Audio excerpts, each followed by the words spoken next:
বাংলাদেশে যদি নামাজ কায়েম হয় 18 কোটি মানুষ নামাজ পড়বে, আপনি একটা ভোট দিয়ে 18 কোটি মানুষের নামাজের সওয়াব। এনআইডি কার্ড का माने तो माझी 18 কোটি মানুষ সওয়াব পেতাম না, তাও নামাজের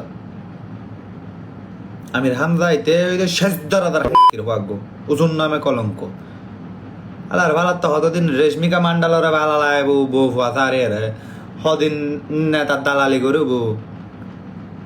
ইসলাম সম্পর্কে না আছে জ্ঞান না আছে অন্য কিছু আর তার হতা ইনুনি আকর্ষিত হইম তো দূর হতা এটার আর মারে বনুরে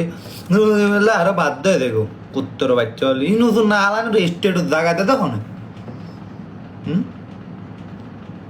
বুদ্ধি যদি 18 কোটি মানুষের সব পাওয়া যায় কি উল্লেখ কি তুলনা করে না, তাও নামাজের সব বুঝন না ব্যাপার কাম। আরে কাফের দিন দিন মানি ইসলামের রাস্তা বাদ দিয়ে মানি কি দালালির রাস্তা তো জিয়াড কি হঠাৎ কাফের তুলনা খারাপ বেশি আলেম না আলেম নামে হদিন শেষ দরাদার শেষ যুগ তাই শেষ দরাদার বেড়াডে মা